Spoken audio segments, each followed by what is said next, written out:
ॐ यो भूतं च भव्यं च सर्वं यश्चाधितिष्ठति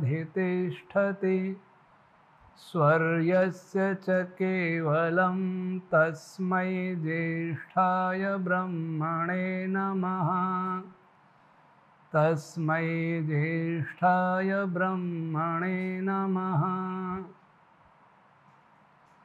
प्रिय श्रोतागण, कई श्रोता इस मंत्र का अर्थ भी पूछते हैं। विस्तार से कभी बताएंगे बाद में, पर इसका सार यह है कि जो परब्रह्म परमात्मा भूतकाल, भविष्यकाल, भविष्यत्काल और वर्तमान सबके ऊपर विराजमान है, अर्थात सदैव विद्यमान रहता है, और जो केवल सुख स्वरूप है, जिसको कभी दुख नहीं होता, ऐसे परब्रह्म परमात्मा को मैं नमस्कार करता हूं। ये इसका भावार्थ है। अब आज हम चर्चा करते हैं, कुछ विद्वान प्रश्न ये उठा रहे हैं वैदिक रश्मि थ्योरी पर,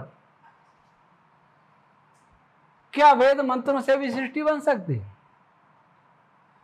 यह बात कभी सुनी नहीं, कभी उन्होंने पढ़ी नहीं, और सांकेतिक भाषा में पढ़ने में कहीं आया भी होगा तो समझ में नहीं आई। तो उनको लगता है कि ये तो बिल्कुल कल्पना है, और ऐसा लग रहा है कि वर्षों वेद पढ़ते हो गए, वेद पर प्रवचन देते हो गए, सुनते हो गए, लेकिन ये नई बात कहां से सामने आ गई कि वेद मंत्रों से सृष्टि बनी है। वेद मंत्र उपादान कारण है। उस विषय में हम यह चर्चा करते हैं। वेद मंत्र छंद रूप है, जिसमें अनेक छंद हैं। गायत्री है, त्रिष्टुप है, जगती है, बृहति है, पंक्ति है, अनुष्टुप है, आदि आदि। और छंद किसको कहते हैं, इसके विषय में सबसे अधिक जानना है तो छंद शास्त्र पढ़ना चाहिए। महर्षि पिंगल जी द्वारा लिखित ऋषि दयानंद ने जिसको अपनी आर्ष पाठ विधि के अंतर्गत इसकी पाठ्यक्रम में इसको सम्मिलित किया है, और इसे वेद का अंग माना जाता है।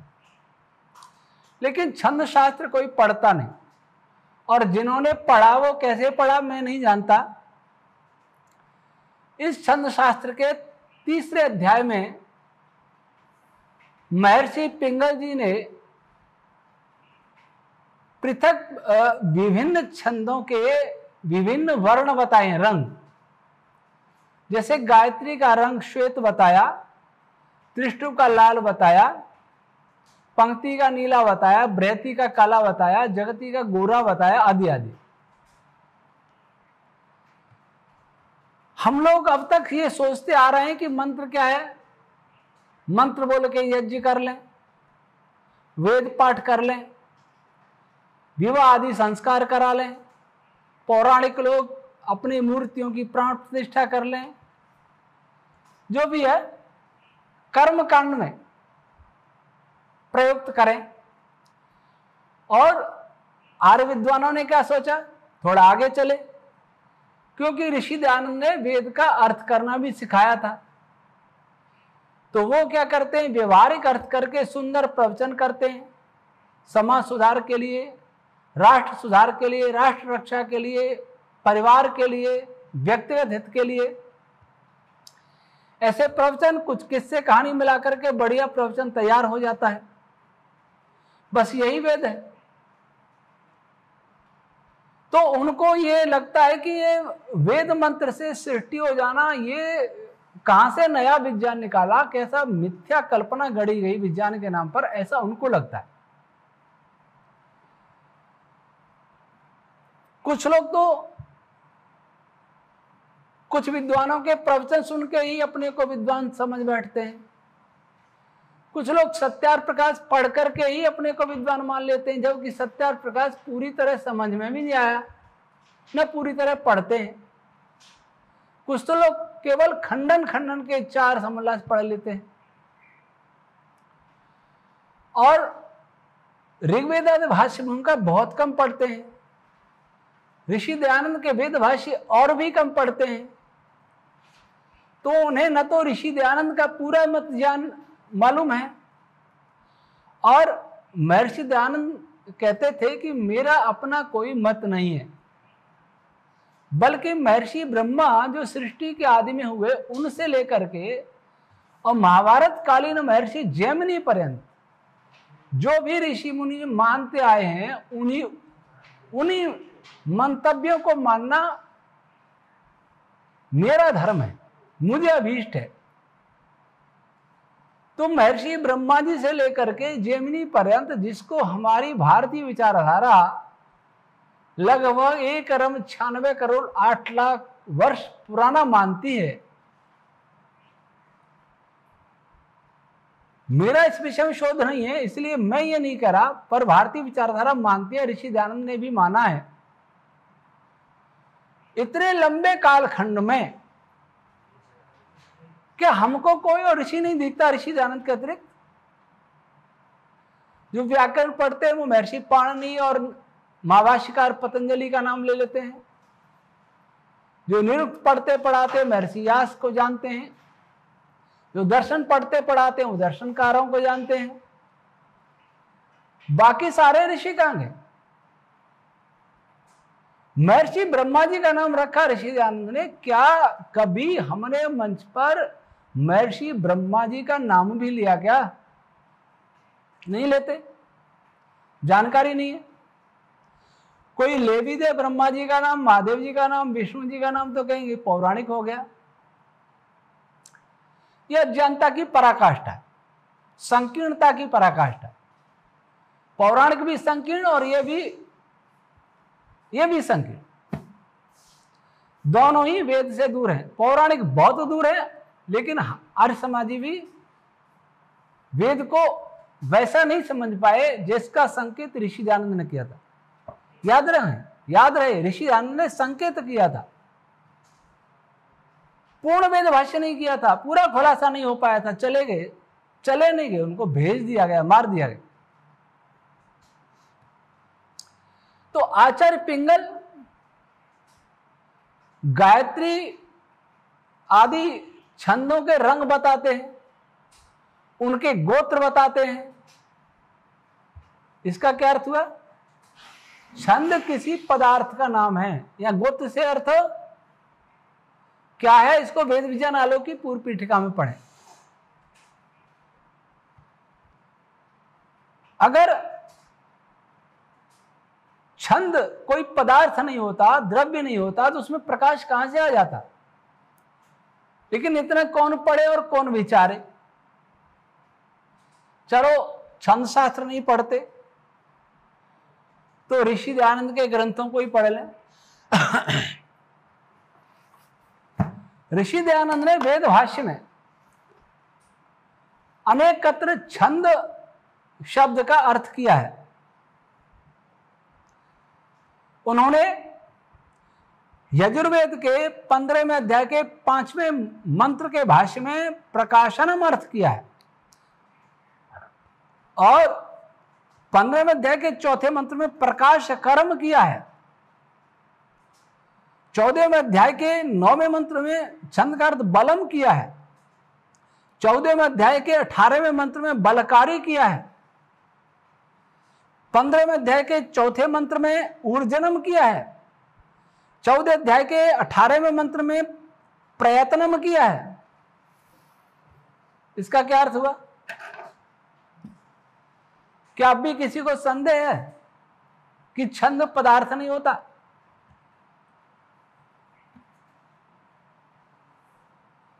एक पूछने लगे कि क्या ऋषि दयानंद ने ऐसा लिखा है, तो मैंने ये बता दिया।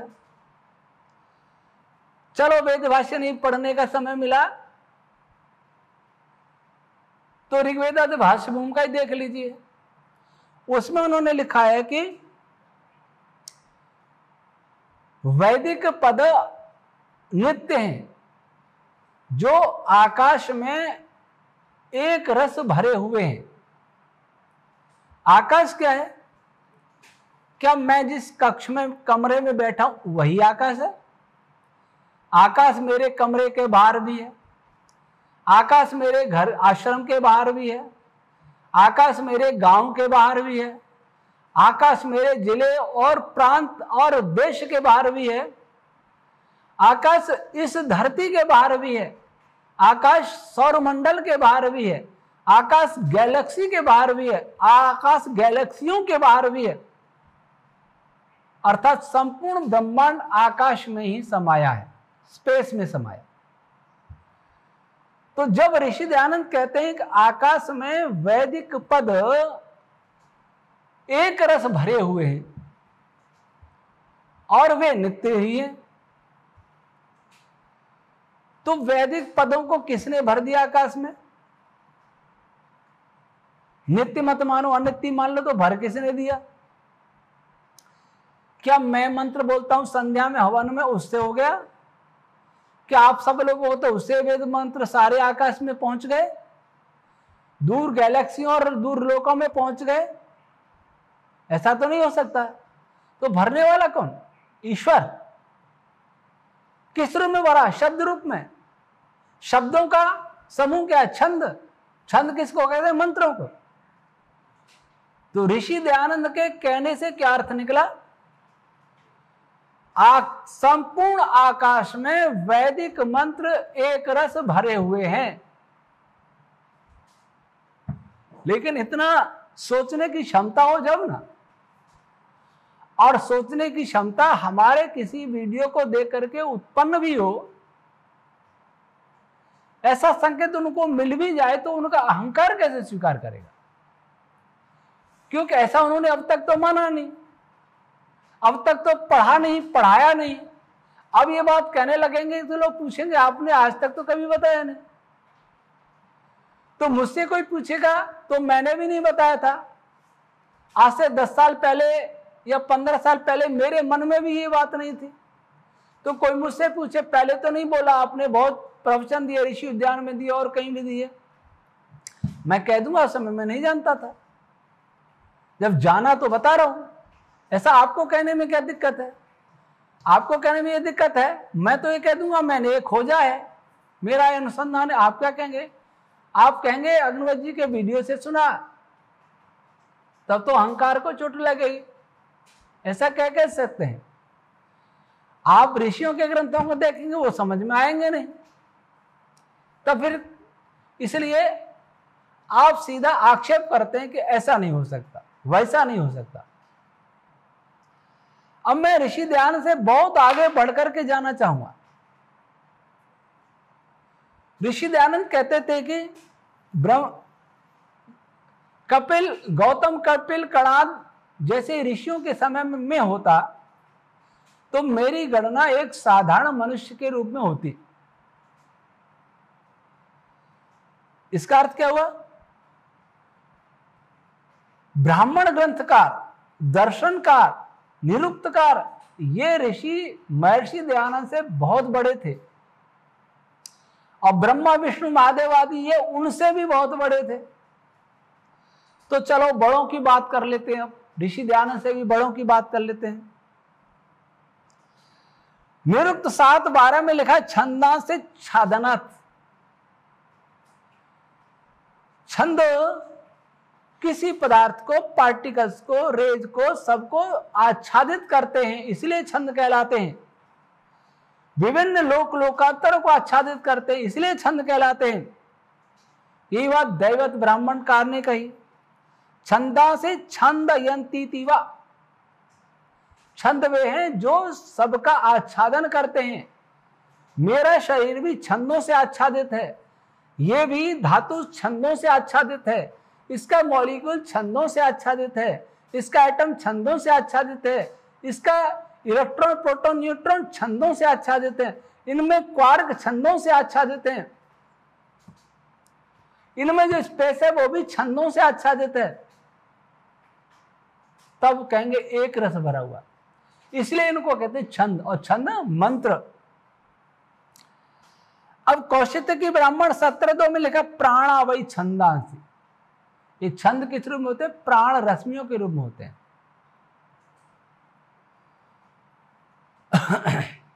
अब इधर महर्षि याज्ञवल्क्य ने भी कहा तान्यस्मै प्रजापतये अछंदयन तान यदस्मा अछंदयन तस्मात् छंदांसी। शतपथ ब्राह्मण 8:5-2-1। छंदोभिर देवा आदित्यम स्वर्गलोकम अहरन। छंदों के द्वारा देवों ने आदित्य लोक को और स्वर्गलोक को अर्थात आदित्य के केंद्र को, सूर्य के नाभिक को का हरण किया। तब छंद क्या है? छंद पदार्थ विशेष का नाम है। छंद, अब और आगे चलते हैं। ये छंद शैली की दृष्टि से 3 प्रकार के माने गए, ऋक, यजु और साम। विषय की दृष्टि से वे 4 प्रकार के हैं।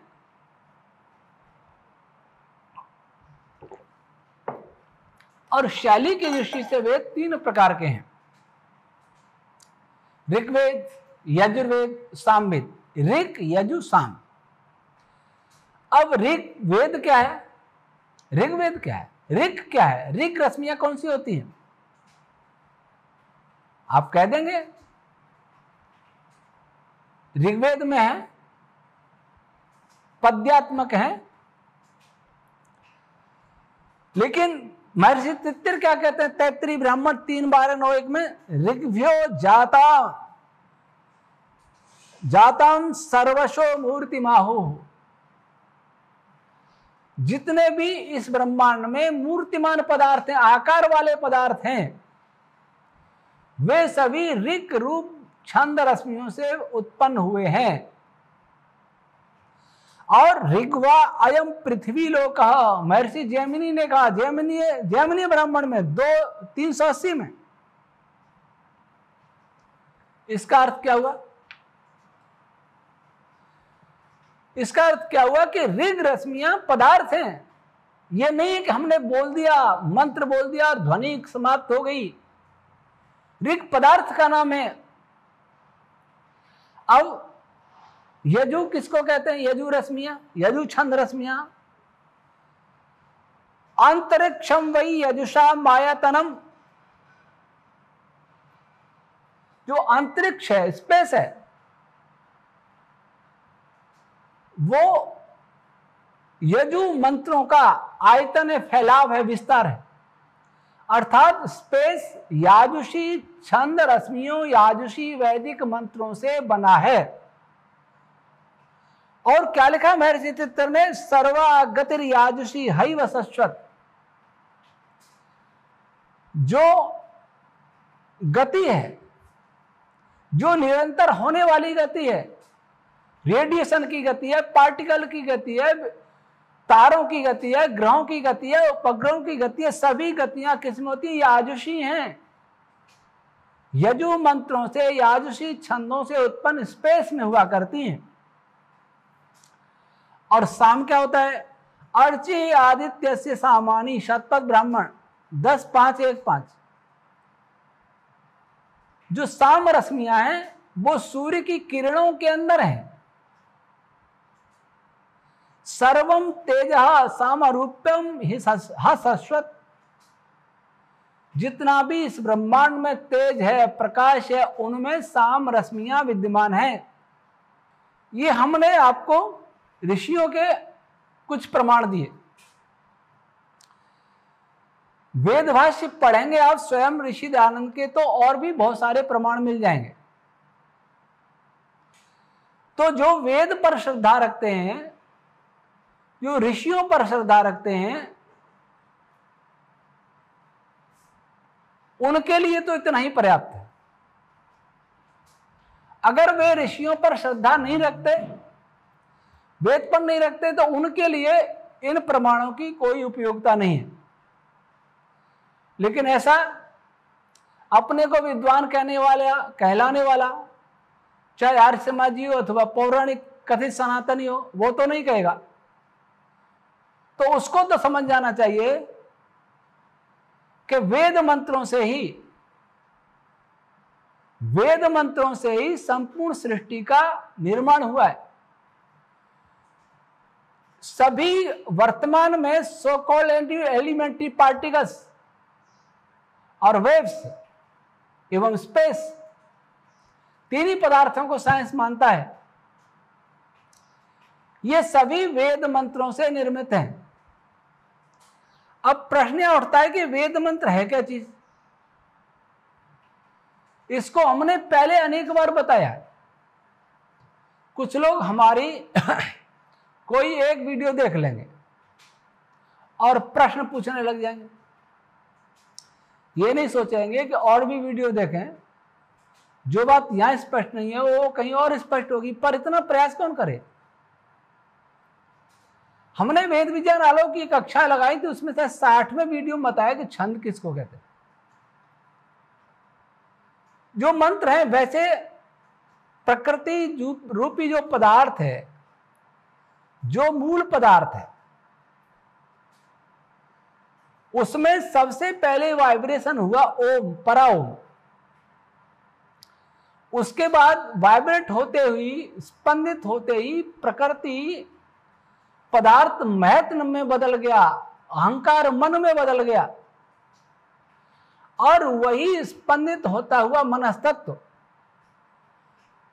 बाद में जो भी सृष्टि हुई है, स्पेस हो, पार्टिकल हो, वेव्स हो, बहुत सारी प्राण रश्मियां, सबका मूल, सबका उपादान कारण मनस्तत्व हो गया। मूल उपादान प्रकृति। तो स्पंदित होता हुआ मनस्तत्व ही इन सबको बनाता है। बनाता अर्थ उपादान कारण होता है, बनाता चेतन ईश्वर है, उसकी प्रेरणा से सब होता है। तो स्पंदित होते हुए मनस्तत्व से ही सृष्टि बनी है। इस पर एक सज्जन कहने लगे, फिर ये न कहा जाए, अच्छा फिर छंद क्या है? ये भी हमने उस वीडियो में बताया। जैसे पानी में लहर उत्पन्न होती है, वैसे मनस्तत्व में छंद रश्मि उत्पन्न होती है। लहर से विद्युत बनती है, लहर से, सुनामी की लहरों से बहुत विध्वंस होता है, शहर के शहर बर्बाद हो जाते हैं। तो हम क्या कहेंगे? सुनामी की लहरों ने फलां शहर को नष्ट कर दिया। ये नहीं कहेंगे पानी ने नष्ट कर दिया, ये कहेंगे सुनामी की लहरों ने नष्ट कर दिया। अच्छा, पानी तो पहले भी था, पानी पहले था और शहर पानी के किनारे पर ही बसा था, लेकिन पानी उस शहर का कुछ भी नहीं बिगाड़ रहा था। लेकिन जैसे ही पानी में तीव्र लहरें उठी, वह पानी लहरों वाला बनकर उस पर आक्रमण करता है, भवनों पर, और भवन धराशायी हो जाते हैं। तो हम क्या कहते हैं?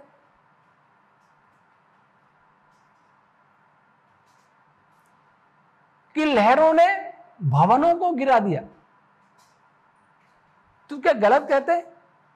जब हम ये कह सकते हैं कि लहरों ने भवनों को नष्ट कर दिया, तब हम ये क्यों नहीं कह सकते कि छंदों ने सृष्टि को बना दिया?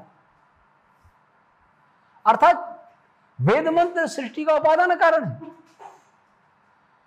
सज्जन कहने लगे कि ऐसा कहें कि स्पंदित बन से ही बना सब कुछ, तो क्या ठीक नहीं है?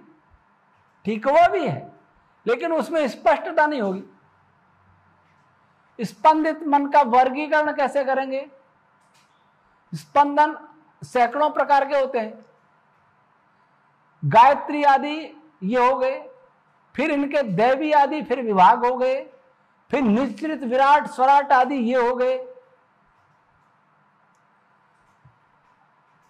तो मनस्तत्व का वर्गीकरण तो होता नहीं, लेकिन उसमें हो रहा स्पंदन का वर्गीकरण होता है छंदों के रूप में। तो कौन सा स्पंदन क्या पदार्थ बनाएगा? कौन सा स्पंदन किन गुणों को प्रकट करेगा, कौन सा स्पंदन कैसा बल पैदा करेगा, कौन सा स्पंदन कैसा प्रकाश पैदा करेगा, ये कौन बताएगा? ये जब ही मालूम पड़ेगा जब हम उसकी सृष्टि की व्याख्या छंदों से करेंगे, मन से नहीं। फिर मैं कहूं पानी तो भरा था, मन तो पहले भी था, जब तक उसमें छंद उत्पन्न हुए तब तक वह कुछ नहीं कर सकता। इसलिए हम कहते हैं कि छंद, वेद, मंत्र सृष्टि का उपादान कारण है, उनके बनने के बाद ही सब होता है। कोई कहेगा नहीं पानी कहे तो मैं कहूंगा लहर का अर्थ ये होता है, बिना पानी की लहर भी होती है क्या? कोई पानी वह जो लहर के अंदर है, और लहर के अंदर जो पानी है वही लहर कहलाता है, वही लहर रूप होता है, तो उसकी सृष्टि बन गई। वैसे ही मनस तत्व के अंदर जो लहर है, स्पंदन है, वही छंद है, वही मंत्र है, और उन स्पंदनों में मनस तत्व विद्यमान है। मनस तत्व से अलग छंद हो ही नहीं सकते, वाक हो ही नहीं सकता। इसलिए बिना छंदों के कहे सृष्टि की व्याख्या नहीं हो सकती। इसलिए हम कहते हैं कि छंद उपादान कारण है। अब भी हठ दूर नहीं हो, हठ दूर होता नहीं है। हठ एक ऐसा रोग है, अहंकार एक ऐसा रोग है, ईर्ष्या एक ऐसा रोग है जिसकी कोई दवा नहीं। हार्ट अटैक की दवा है, कैंसर की दवा है, डायबिटीज की दवा है, सब की दवा है, लेकिन हठ की कोई दवा नहीं, अहंकार की कोई दवा नहीं, अज्ञान और ईर्ष्या की कोई दवा नहीं। अच्छा एक बात बताइए, हम सोलर लाइट लगवाते हैं तो क्या कहते हैं? सूर्य के प्रकाश से बिजली बनती है। प्रकाश गुण है या द्रव्य? दर्शन पढ़ने वाले शब्दों को बहुत पकड़ते हैं, सारे जीवन यही करते हैं, शब्दों को पकड़ना, शब्दों के अर्थ में नहीं जाना। व्याकरण वाले भी शब्दों को पकड़ते हैं। कैसे पकड़ते हैं? एक आदमी गाय दोह रहा है, गाय पाल रहा है, दूध पी रहा है, मस्त है। एक है वैयाकरण, वो गौ शब्द कैसे बना, ये धातु है, ये प्रत्यय, इसमें तो लगा रहेगा। मैं नहीं कहता इसमें नहीं लगे रहना चाहिए, ये नहीं जानना चाहिए कि गौ शब्द कैसे बना, पर उस जान करके आपने प्राप्त क्या किया? व्याकरण तो इसके लिए था कि व्याकरण पढ़ के वेद की रक्षा होती, वेद का विज्ञान जाना जाता। हम तो वैयाकरण है, व्याकरण तो टॉर्च है श्रीमान जी, व्याकरण टॉर्च है जो वस्तुओं को दिखाने के लिए काम आता है। हम टॉर्च लिए घूम रहे हैं, एक बालक टॉर्च लिए घूम रहा है, सबको दिखाता है देखो मेरे पास बहुत बढ़िया टॉर्च है। उससे पूछे टॉर्च से कुछ दिखता है क्या, कुछ देखा क्या? कि वो तो कुछ नहीं देखा, तो टॉर्च रख लो, इसका काम की है। वैसा ही हो गया व्याकरण का, वैसा ही हो गया न्याय दर्शन के तर्कों का।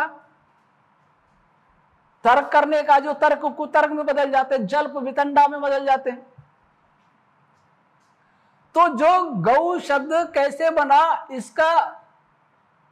इसकी व्युत्पत्ति नहीं करना जानते, उन्हें धातु और प्रत्यय का ही पता नहीं है, उन्हें लिखना भी नहीं आता गौ कैसे शब्द लिखा जाता है। लेकिन वो गाय का दूध पीते हैं, गाय को पालते हैं, गाय की सेवा करते हैं, और शब्द लिखने वाले वाक विलास में लगे रहते हैं। तो कौन अच्छा? गौ का शब्द गाय, एक शब्द का दूसरा शब्द, दूसरे शब्द का तीसरा शब्द, लेकिन पदार्थ तक जाते ही नहीं।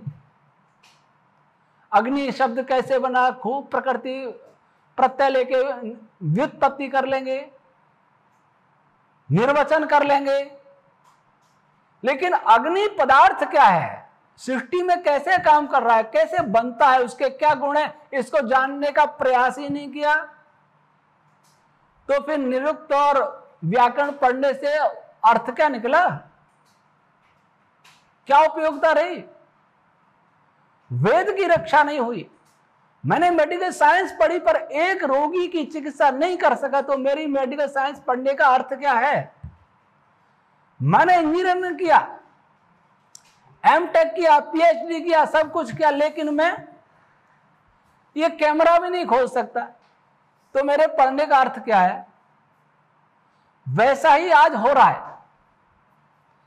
तो मैं शब्दों पकड़ने वालों से कहना चाहता हूं, शब्दों के पीछे छिपे रहस्यों, पदार्थ को तो जानने का प्रयास करें। तो लहर, मन और वाक दोनों अलग नहीं है। पानी और लहर दोनों अलग नहीं है। मन से भी सृष्टि बनी, वाक से भी सृष्टि बनी। वाक का वर्गीकरण हो जाता, मन का नहीं होता, इसलिए वाक से बनी, कैसे बनी ये बताना पड़ता। इसलिए अब जो भी ये शास्त्र नहीं पढ़े और न शास्त्रों में विश्वास करते हैं, और आज के लड़के थोड़ा पढ़ के बहुत उछलते हैं, साइंस इधर उधर साइट देखी, इधर उधर वीडियो देखे और वीडियो बनाने बैठ गए। उनको ये कहें, वो इसको मानेंगे नहीं। उनको ये पूछे, अच्छा ये बताओ कि सृष्टि का मूल पदार्थ क्या है जिससे सृष्टि बनना शुरू होती है? तो इसका कोई आंसर नहीं। जहां से बनना बताते हो वो कैसे शुरू होती है, इसका कोई आंसर नहीं है। अच्छा, वो बनना क्यों शुरू होता है, इसका कोई आंसर नहीं है। बनना कौन शुरू करता है, इसका कोई आंसर नहीं है। बनना किसके लिए शुरू करता है, इसका कोई आंसर नहीं। तो फिर तो वीडियो बनाना बंद कर दो। मूल प्रश्न को छोड़कर भाग नहीं सकते। मूल प्रश्नों को छोड़कर भागना अज्ञानता का परिचायक है, अपनी कमजोरी को छिपाना। जब तक हमें यह पता नहीं लगेगा कि कोई वस्तु किस मूल पदार्थ से बनी है, तब तक उसके बनने की प्रक्रिया को हम अच्छी तरह समझ ही नहीं सकते। इसलिए आज का फिजिक्स ऐसे अंधेरे मार्ग में खड़ा चल रहा है जहां यही पता नहीं कि प्रारंभ कहां से होता है। कोई गणित का समीकरण आप हल कर रहे, आधा छोड़ दें, आधे से शुरू करें, तो कैसे मालूम पड़ेगा हम कहां से चले थे?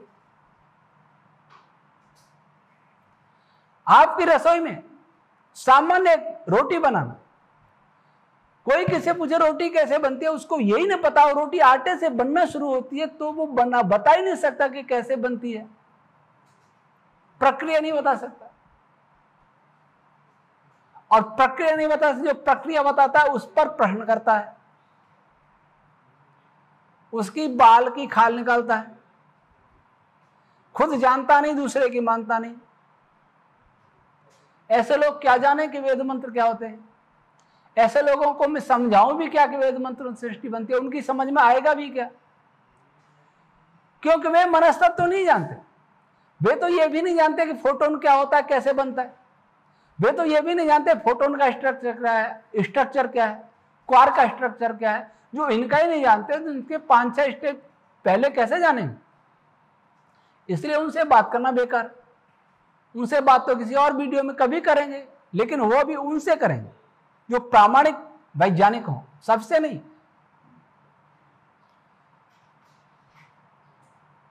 जो प्रामाणिक वैज्ञानिक होते हैं वे शांत और गंभीर होते हैं, और जो लड़के होते हैं बहुत चंचल होते हैं।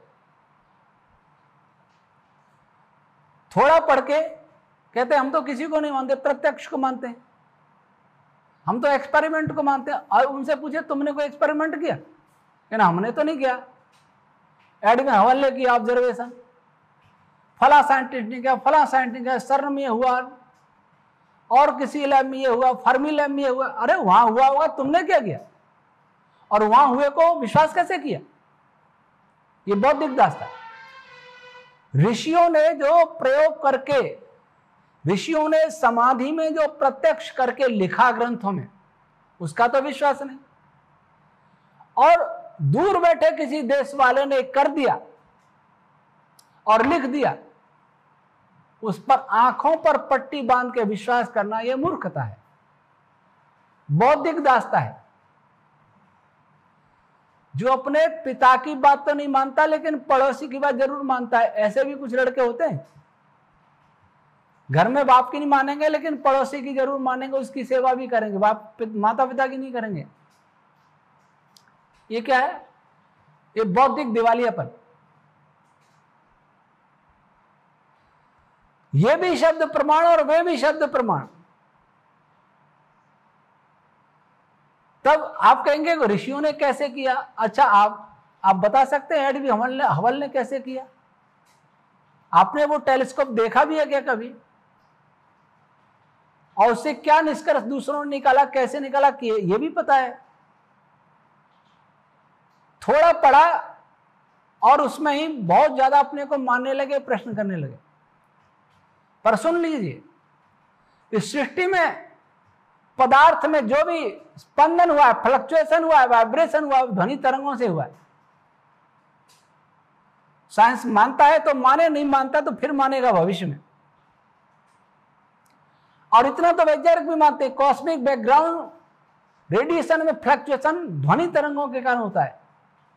ये भी मानते हैं डार्क मैटर के सूक्ष्म जो पार्टिकल होते हैं उनके अंदर भी ये साउंड वेव होती हैं, लेकिन कोई नहीं जानता वे साउंड वेव कौन सी होती है। मैं कहता हूं फोटॉन्स के अंदर भी साउंड वेव होती हैं, क्वार्क के अंदर भी साउंड वेव होती हैं, स्ट्रिंग्स के अंदर भी साउंड वेव होती हैं, स्पेस के अंदर भी साउंड वेव होती हैं। वे वेव्स कौन सी हैं? वे ही हैं वेद मंत्र। इसलिए वेद कॉस्मोलॉजिकल ग्रंथ है, वेद ब्रह्मांड का ग्रंथ है, वेद किसी देश का नहीं। वेद के लिए न कोई हिंदू, न कोई मुसलमान, न कोई ईसाई, न सिख, न कोई वामपंथी, न यहूदी, न पारसी, न जैन, न बौद्ध, न आस्तिक है, न नास्तिक है, न मनुष्य है, न पशु है, न भारत है, न पाकिस्तान है, न अमेरिका है, न अरब देश है, न यूरोप, रूस, चीन, जापान, फ्रांस, जापान, ऑस्ट्रेलिया, कुछ भी, अफ्रीका, कुछ भी नहीं। वेद जहां भी सृष्टि है, जहां भी क्रिएशन है, उस सब की उत्पत्ति वेद मंत्र रूपी वाइब्रेशन से हुई है, वो मनस्तत्व में हुए। इसलिए वेद सबका है। दुर्भाग्य से सबका होते हुए वेद आज किसी का न रहा। दुर्भाग्य से हमारे शरीर वेद मंत्रों के वाइब्रेशन से बने, लेकिन हम वेद मंत्रों को स्वीकार करने के लिए तैयार नहीं। हमारे आसपास जो भी दिखाई दे रहा है वेद मंत्रों के वाइब्रेशन से युक्त है। अगर हमारे पास वो योग साधना होती अथवा वो टेक्नोलॉजी होती कि हम इनको साक्षात कर पाते, तो हमें सर्वत्र ओमकार की ध्वनि गूंज रही प्रतीत होती, सर्वत्र वेद मंत्र सुनाई देते, परंतु वो हमारे पास नहीं है। लेकिन फिर भी आज विश्व में सबसे ज्यादा आलोचना होती है तो वेद की होती है। दुर्भाग्य से वेद को हिंदुओं का ग्रंथ बता दिया। हिंदुओं ने वेद को केवल कर्मकांड बता दिया, आर्य समाज के जिम्मे डाल दिया अर्थ, और आर्य समाज भी अर्थों को भूल गया, पदार्थ को भूल गया, वेद के यथार्थ स्वरूप को भूल गया। ईश्वर हम सब के अंदर वह सामर्थ्य पैदा करे, ऐसी सूक्ष्म बुद्धि प्रदान करे, सत्य को ग्रहण करने, असत्य को त्यागने का साहस पैदा करे, जिससे हम सभी वेद के विज्ञान को समझें, वेद शब्द के ही यथार्थ रूप को समझ लें, ऋक रूप को समझें, यजु रूप को समझें, साम रूप को समझें, छंदों को समझें, प्राणों को समझें, तो संसार में कोई भी मनुष्य किसी मनुष्य का विरोधी नहीं हो सकता। कोई भी मनुष्य किसी प्राणी का अहित करने की बात मन में भी नहीं सोच सकता। और संसार जिस बारूद के ढेर पर है, जिसे एटम बमों के ढेर पर बैठा है, ऐसा कभी नहीं होता अगर वेद को मनुष्य समझ गया होता।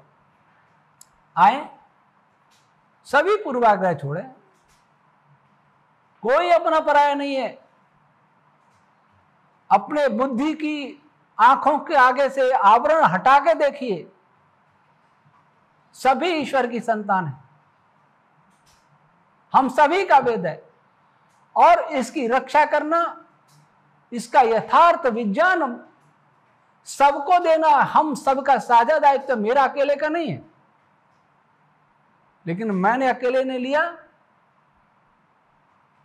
तो फिर उसी पे प्रश्न चिन्ह खड़े होने। जिज्ञासा बस प्रश्न किए जाए तो अच्छी बात है, लेकिन दुर्भावना बस प्रश्न किए जाए, चाहे वामपंथी करें चाहे वेद वाले करें, ये दोनों ही भटके हुए। वेद वाले श्रद्धा तो रखते हैं, पर ऐसी रखते हैं जैसे पौराणिक भाई मूर्तियों में श्रद्धा रखते हैं। वो वास्तविक श्रद्धा नहीं है, वह अंधविश्वास है। इसलिए अपने अंधविश्वासों को सत्य विश्वासों में बदलो और ऋषियों का जय घोष करो। परमपिता परमात्मा के इस अमर ज्ञान को समझने की कोशिश करो, जिससे संपूर्ण विश्व परमात्मा का एक परिवार बन जाए, हम सभी सुखी और शांति से रह सकें। ओम शम।